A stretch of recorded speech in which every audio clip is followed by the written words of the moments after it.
Hey guys, welcome back to the Rosy Pears channel, and today we are continuing on with our current writing prompt. That being, for years the hero and villain's rivalry continues, with seemingly no end in sight. You are the hero's sidekick and are frustrated with them, and often rant about it to this night girl you've gotten to know at the cafe, who, unbeknownst to you, is the villain's minion, who feels the same way. I have read 2, now 3 stories about this. Actually, I've read multiple stories. I've made 3 videos about it, and every single one of these writers is just amazing. I haven't found a single person who I don't want to read about. These stories are just fascinating, and I love them so much. And I love the people who are writing these things. I've always loved reading writing prompts. I've loved posting a few of them myself. And everyone's interpretation of these videos or these prompts, everybody's interpretation of what should happen, what is happening, what's going to happen, it just makes me smile seeing how many different types of scenarios that people can go through just off of a little bit of information. I've seen posts that are like, hey, something happened at the store, discuss. I've seen something small turn into like 5, 6, 7 paragraph stories. Like, I couldn't even write that much when I was in school, and you guys are writing all of this stuff for fun just because someone on the internet said, hey, I have an idea. What do you think? And then you write down what you think, and it's just amazing, and it's beautiful, and I love all of these, and I love all the people who do this. It's beautiful, it's wonderful, and I love it, and it makes me so happy, and it should make you guys happy that this exists. Sometimes I think the internet was a curse, and sometimes I think it was a blessing. The internet itself is a blurst thing. It's like r/blurst images. Let's just put up a picture of the internet. Let's see how good that does. Because sometimes it's good, sometimes it's bad. Sometimes something good comes up, like, hey, look at these puppies that were found on the side of the road. This is them 5 years later. Look how healthy they are. And then you turn it to the other side of the internet and you're like, hey, there's this one guy who's doing these things to kids. Don't you just hate humanity? And I'm like, let's go back to the puppies. I like puppies. Let's go back to puppies. But let's not worry about puppies right now, because we're worrying about these amazing posts, about these amazing people, about these amazing stories that they can write. So let's get started, okay? We've got a return writer today from Aurum Argentis. I learned how to say their name. They actually replied to me and told me, hey, just so you know, this is how you say my name. I know you were having issues with it. It's pronounced Aurum. And I really want to thank you, dude. It was I'm not very smart, obviously, so I didn't know how to pronounce your name, and I feel bad that I didn't know how to pronounce your name. So thank you for telling me that. And again, this one is long. This person really likes long, but I love long. I like long. I love long stories. They make me feel happy. They make me feel excited. They make me want to dance, and I can't dance, so let's just read, shall we? It was one of the nicest brunch bars in Chicago. Kenzie loved spending her mornings here, and the price wasn't much of an issue.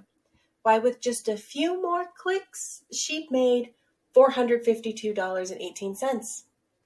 It was a random amount, but that just helped her avoid the fraud detection algorithm. Excuse me, miss, there's a massive wait. Do you mind if I join you? Don't worry, I'm not hitting on you, but there's a 45-minute wait, and I'd have to go before then. She turned to regard him. It had never happened when she sat on the patio, so she was a bit flustered. And then she saw who it was, and it turned to full-on dread. That was Leroy Brown, sidekick to Stonefist, the hero her boss is always going on about. How did he find me? She was somewhat predictable, but unlike this clown, her disguise was first-rate. She didn't want to fight here. They might ban her. Oh, it's okay. Sorry I asked.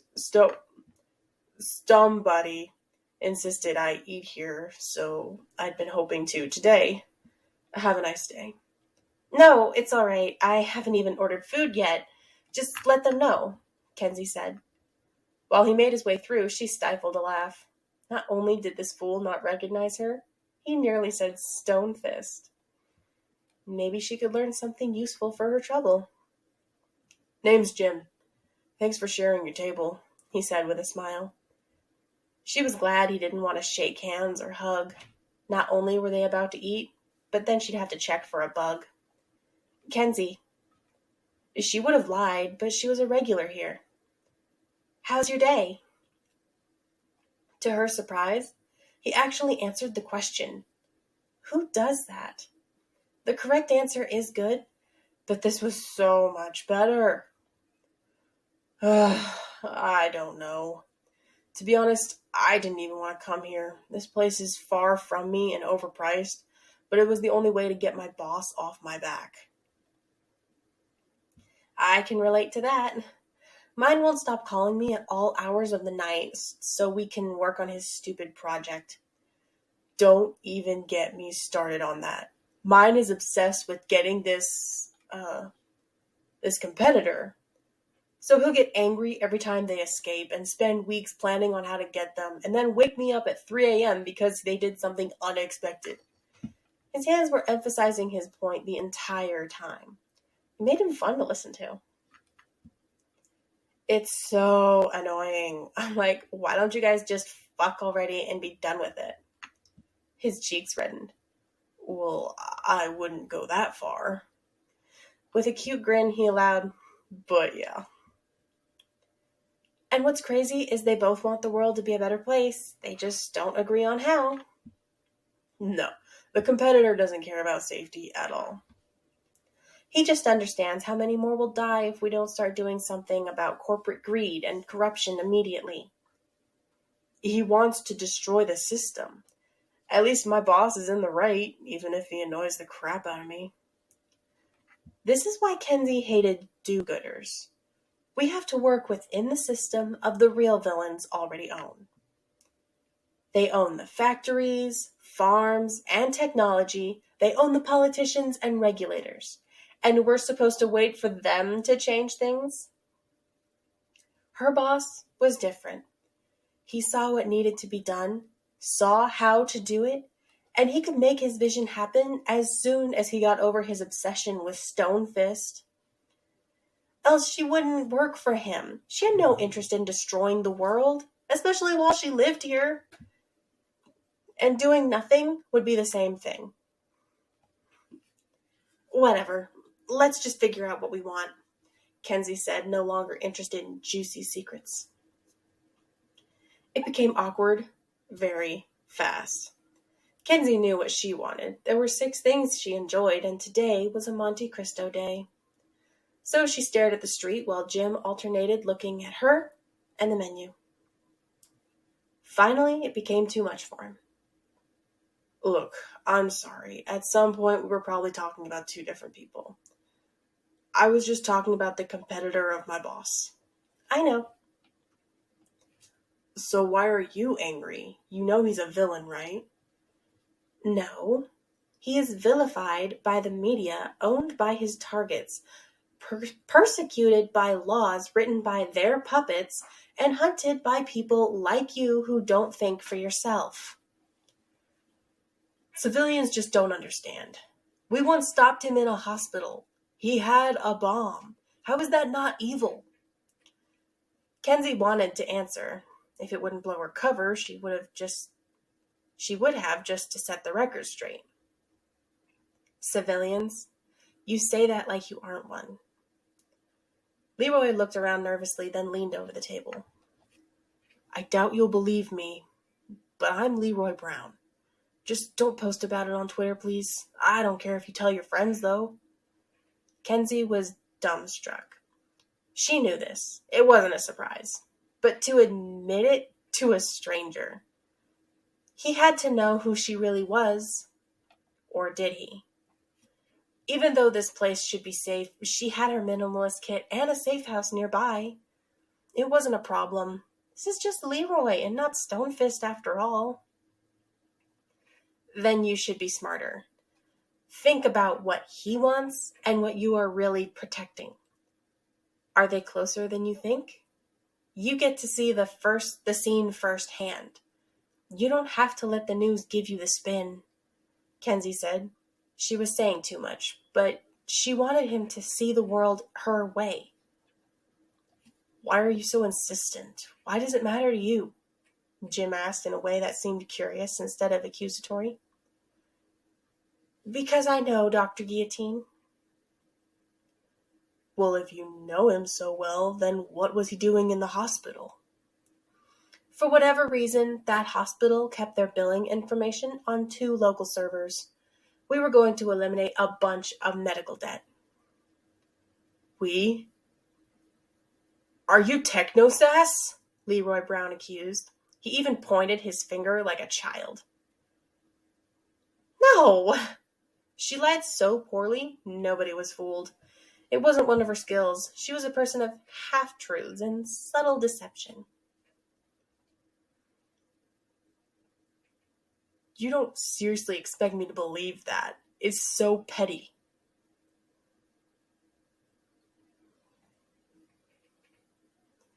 He's been fighting a dude named Stonefist for years. All he ever talks about is taking on the Fist. Heck, we're in Chicago. No global heroes come here. Few national treasures would even bother with its freezing winds. You ruined my credit score. I've been living with Stonefist because of you. You got paint in my hair. Do you know how bad of a roommate Stonefist is? I've suffered far worse than your precious hair. It really is lush. I'm glad you like it, Kenzie said with a playful smirk. In actuality, she wanted to avoid upsetting the waitress. Her sensor had already caught the impatient girl mumbling, Jesus, why don't they just have sex already and be done with it? I'm loving these stories, and Aram, I love the kind of writing you do. These stories are always so fascinating. They're so amazing. They make me want to know more. Like, what did Stonefist do while living with this kid that made him hate him so much? I mean, being obsessive about a singular person, yeah, that would get annoying. But eventually you learn to live with the fact that this person has this overly obsessive crush on somebody else. But what did he do at the house that made this kid hate him so much? Like, does he leave his dirty underwear everywhere? Does he not do the dishes? Does he expect this kid to do his dishes because he's his sidekick? And I wonder what the villain's main goal is. I mean, he says he wants to make the world a better place, and he's starting to get rid of medical debt. Awesome. This guy's in America. He's in Chicago. Let's totally do it. Let's get rid of medical debt. That would be awesome. But what else does he want to try to do to make the world a better place? And do these two actually end up, well, let's just go with it. Do they actually end up having sex and getting over it? I mean, seriously, I want to know what happens with these kids' lives. I want to know more about these stories. The only downside to writing prompts is people answer the prompt and that's the end of it. You want to know more about these people when it's a good story. You want to see this story and be like, oh my God, what happens next? What happens? I need to know this. I need to get in contact with the author, write them a 7-page essay about how amazing their story is and how I need to know what happens next. And then their response is just, what do you think happens? I need to know. Please open your beautiful mind and tell me more. I need more of this story. It's better than Twilight. Once Twilight ended, it was like, okay, that happened. But once Harry Potter ended, people are like, I need more.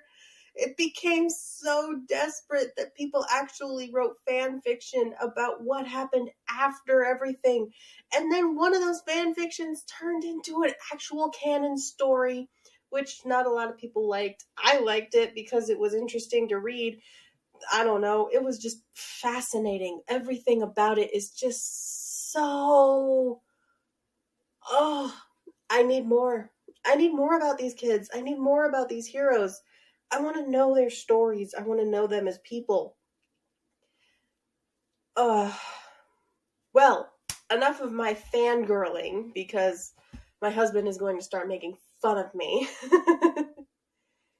I want to thank you guys again for writing such amazing stories and for allowing me to record them and put them up on YouTube. Now more people can find out about them. And if you guys like these videos, make sure to give me a like. If you want to comment telling me what I did good, what I could do better, please do. I am always open for suggestions and constructive criticism. Emphasis on the word constructive.